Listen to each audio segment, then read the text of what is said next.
We are continuing with our topic of finding the area bounded by two curves, or the area between two curves.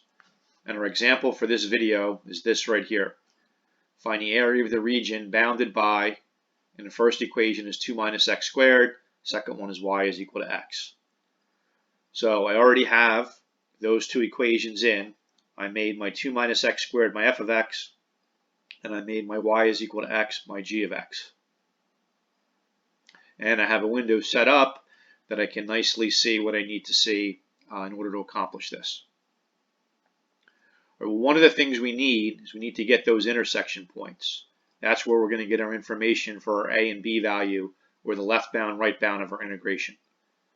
So using Desmos, what we can do is if you just click on one of the two graphs, it'll highlight the 2 points of intersection.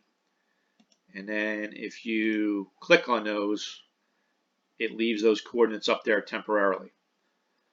Now, one of the drawbacks of Desmos is once you start doing other things, sometimes those labels disappear.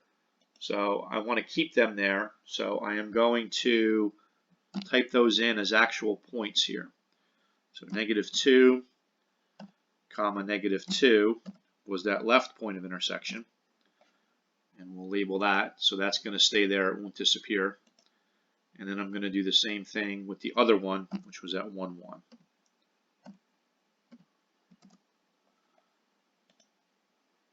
And label that. Let me see if I can change that color. It's almost transparent here with the, it's not letting me change it. All right, we'll leave it at red.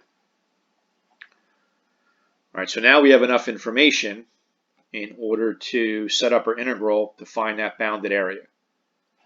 So I'm going to go to functions. It's under the miscellaneous to get the integral. Now we're going from x values of -2 to +1. For this particular example, the x's and y's were the same. Typically they're not. Make sure you're choosing x values. So our lower x value is -1. Our upper x value is -2. Upper x value is +1, and the top curve is the quadratic, so that's my f of x.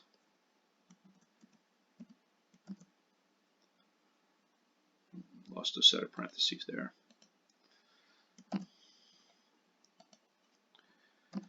And then the bottom curve is the linear, that's my g of x. And we're integrating with respect to x, and we get that area to be 4.5.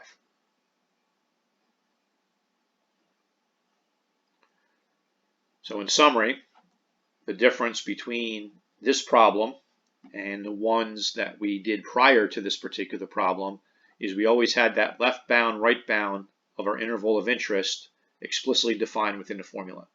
It's not defined here. So we have that extra step of getting those points of intersection. And then after we do that, it'll play out very similarly to the problems that we've already done so far.